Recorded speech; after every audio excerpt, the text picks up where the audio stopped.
নাই। আচ্ছা, ফরিদপুরের মধুখালীতে বাড়ি। আমি ঢাকাতে আসছি হচ্ছে ৯০ সালে। ৯০, ৯১ সালে আমি মূলত আমার ঢাকা বিশ্ববিদ্যালয়ে পড়ালেখা করা, জিওগ্রাফিতে পড়ালেখা করছি। আমার হল ছিল জিয়া হল। কিন্তু প্রথমে আমি ছিলাম হচ্ছে জোড়া হলে, একটা ৩ বছর।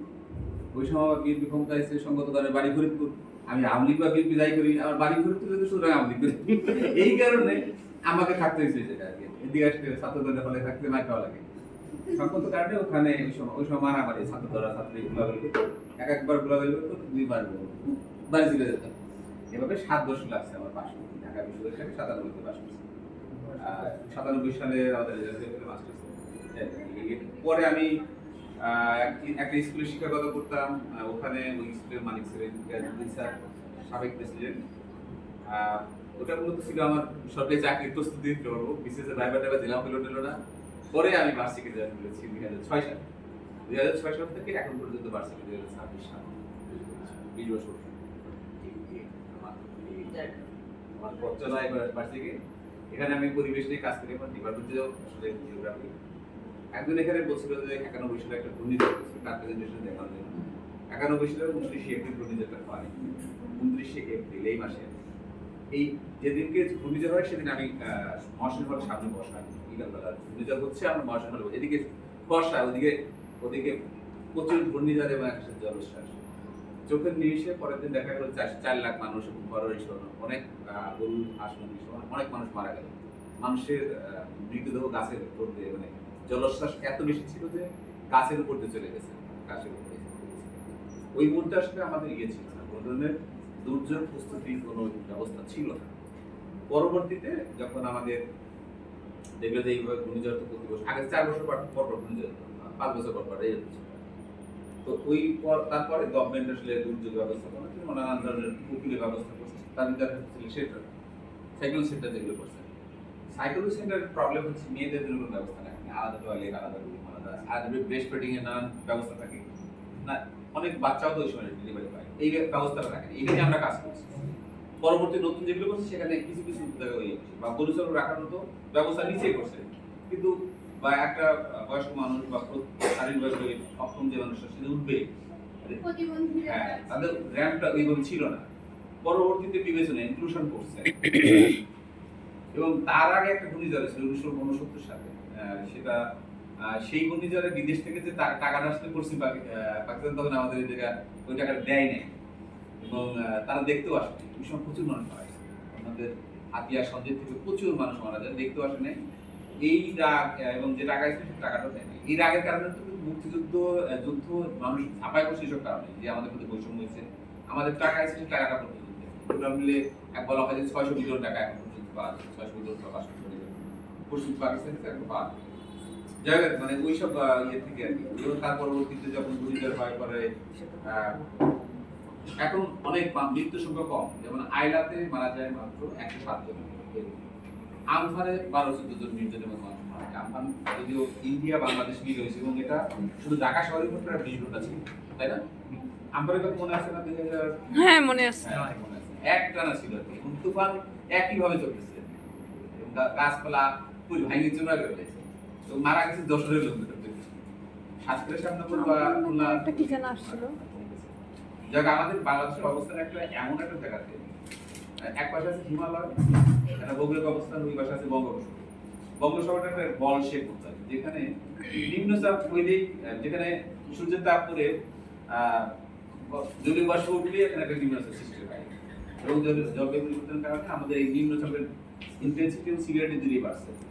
ও সংখ্যা অনেক বেড়ে গেছে আগের বছরে। ফলে আমাদের উপকূল এলাকার পানি, যে ওরা যে খাবার পানি পুকুর থেকে খায়, সেই পানিটা আসলে পানির সোর্সগুলো নষ্ট হয়ে যাচ্ছে। ফলে আমাদের নারীদেরকে পানি আনতে হয় অনেক দূর থেকে। এটা একটা বার্ডেন, নারীদের জন্য একটা বার্ডেন। এবং এর পিছনের কারণগুলো আপনারা সবাই জানেন, যে জলবায়ু পরিবর্তনের জন্য কারা দায়ী, ধনী রাষ্ট্রগুলো, এবং তারা হিস্টোরিক্যালি যে দায়ী এটা, এবং তাদের যে বিলাসী জীবনযাত্রা, এই বিলাসী জীবনযাত্রার জন্য দায়ী তারা স্বীকার করছে, এবং তারা আমাদের ক্ষতিপূরণও দেয়, যেটা প্রতিশ্রুতি দেয়, কিন্তু নানান ধরনের নিয়ম কানুন বেঁধে দেয় যে সেটা পাইতে অনেক সময় লেগে। তবে টাকা আসে, কিন্তু টাকা প্রপার ইউটিলাইজেশন হয় না। টাকা দিয়ে বাস কেনা হয়। বাস কেনা হয় বা এই যে ওভারব্রিজের গাছ লাগানো ঘুরেই ছাপায় বাড়ি যাবে। এখন বিষয় হচ্ছে টাকা আছে, টাকা যেখানে আপনি বলছেন যে পলিসি আছে, পলিসি ইমপ্লিমেন্টেশন গ্যাপ আছে, পলিসি গ্যাপ। এই গ্যাপগুলো আসলে যারা ইমপ্লিমেন্ট করে তারা আসলে এই স্থানীয় মানুষের মতামতটা নেয় না। যে এলাকায় প্রজেক্ট হবে সেই এলাকায় মানুষের মতামতটা নিলে ওই কাজটা সুন্দরভাবে হয়, এই কাজটা স্থায়িত্বশীল হয়। সেইটা না নেওয়ার কারণে আসলে সমস্যাগুলো হচ্ছে। আপনারা আমি বিশেষভাবে গ্রিনভার্স কে ধন্যবাদ দেবো, আপনাদেরকে 3 দিন আয়োজন করছে এবং এই যে শিক্ষাটা দেখলাম আপনাদের অনেকেরই মোটামুটি যে জানাশোনাটা হয়েছে এটা অনেক ভালোই। আপনাদের এই বয়সে আমি এতটা আমি সুযোগ পাইনি, আমাদেরকে ডাকে নেই কখনো। দেখ আপনারা তো সুযোগ পেয়েছেন এবং এই যে ইনফরমেশন কথা বলার সাহসটা, এটা তো খুব বিরাট ব্যাপার। আমাদের বার্ষিকে যারা কাজ করছে প্রথম জয়েন করে 1 বছর কাজ করার পরে বিসিএস এর ভাইবা দিয়েছে, ভাইবা বলছে, জিজ্ঞেস করছে তুমি কি করো, আমি কাজ করি। কোথায়? কি কাজ করো? এই ক্লাইমেট চেঞ্জ নিয়ে কাজ করি। তখন কাজটাই ভাইবা দিচ্ছে, ভাইবা দিয়ে দিবি ম্যাস্টে পুষ্টি হয়ে গেছে। একজন দিছে ছিল পুষ্টি এলিন, ডাক্তার এলিন, এদের সামনে এলিন ডাক্তার গত টার্মে আমাদের আমার ছিল। তো এরকম 5-7 জন আছে, টিচার হয়েছে, বিসিএস হয়ে গেছে। এই যে জানাশোনা যে একটা প্রতিষ্ঠানে এই যে আপনাদের আজকে যে আলোচনা করলেন, যেটা বললেন, এটাই আপনাদের অনেক সময় যদি বলতে পারেন যে আমি এইসব বিষয়ে প্রশিক্ষণ দিচ্ছি, তখন এইটার উপরে ভাইবা এবং আপনি খুব সুন্দরভাবে ভাইবা দিয়ে ভালোভাবে বেড়ে চলে আসতে পারবেন। আপনার আত্মবিশ্বাস অনেক অনেক বেড়ে যাবে। এভাবে যদি আরো আত্মবিশ্বাসের পাশাপাশি এই কমিউনিটিতে আপনার অনেক দায়িত্ব আছে। আপনি যে পড়াশোনা করতেছেন, আপনার কন্ট্রিবিউশন শুধু আপনার পরিবার দিচ্ছেন, এই সমাজের এই রাষ্ট্রের প্রত্যেক মানুষের কোনো না কোনো টাকা পয়সা আপনার পিছনে খরচ করে গেছে। এই বিদ্যুৎ, এই রাস্তাঘাট, এই যে কিছু যে তৈরি করা হচ্ছে, এই টাকা তো পাবলিকের টাকা, এই টাকা এখানে আপনি ইউজ করতেছেন। সুতরাং এই জন্য যারা আমাদের সমাজে পিছিয়ে পড়া জনগোষ্ঠী, আমি শুধু উপকূলের কথা বলছি, এই নগরে তো অনেক খারাপ, অনেক মানুষ মাইগ্রেশনের কথা এখন বলছে, উপকূল থেকে মাইগ্রেশন করে সরাসরি বস্তিতে থাকে। এরা কি কষ্ট করে? এখানেও পানির কষ্ট আছে, এখানে স্যানিটেশনের কষ্ট আছে এবং নানান ধরনের সংকটে দেওয়া আছে, অসুবিধা চিকিৎসা নেই, শিক্ষার ব্যবস্থা নাই। এই ব্যবস্থাগুলো নিয়েই আসলে পরিকল্পনা করতে এবং আপনাদেরকে আগায় আসতে হবে। এই যে আপনারা বলছেন যে মেয়েদেরকে আসলে যুক্ত পলিসিতে যুক্ত করার সুযোগ পায় না, এই জায়গা এই সুযোগ করে দেবে না, সুযোগটা তৈরি নিজে করে নিতে হবে একদম। এবং পিছিয়ে থাকলে হবে না। নিজের দায়িত্ব, নিজের অধিকার নিজে আদায় করে নেবেন, এই প্রত্যাশা ব্যক্ত করছি। এবং এই যে যারা আমাদের যে যারা পিছিয়ে পড়া জনগোষ্ঠী আছে, বস্তিবাসী গ্রামের দরিদ্র মানুষ, তাদের জন্য আমাদের অনেক দায়িত্ব, অনেক কাজ এগুলো করতে হবে এবং আমরা আমাদের সমাজে যে বৈষম্য আছে সেটা আমাদের কমাইতে হবে। কেউ কেউ না খেয়ে থাকবে আর আমরা কেউ মাছ মাংস ভাত খাবে, এইটা হতে পারে না। একটা রাষ্ট্র, এই রাষ্ট্র তৈরি করতে 30 লাখ লোক মানুষের জীবন দিয়েছে, 2 লক্ষ মা বোনের নির্দেশ করেছে। সুতরাং এই রাষ্ট্র একটা সমতা ভিত্তিক রাষ্ট্র আমি চাই। আমরা চাই সবাই মিলে আমরা ভালো থাকতে চাই, কেউ ভালো থাকবে কেউ খারাপ থাকবে, এইরকম চাই না।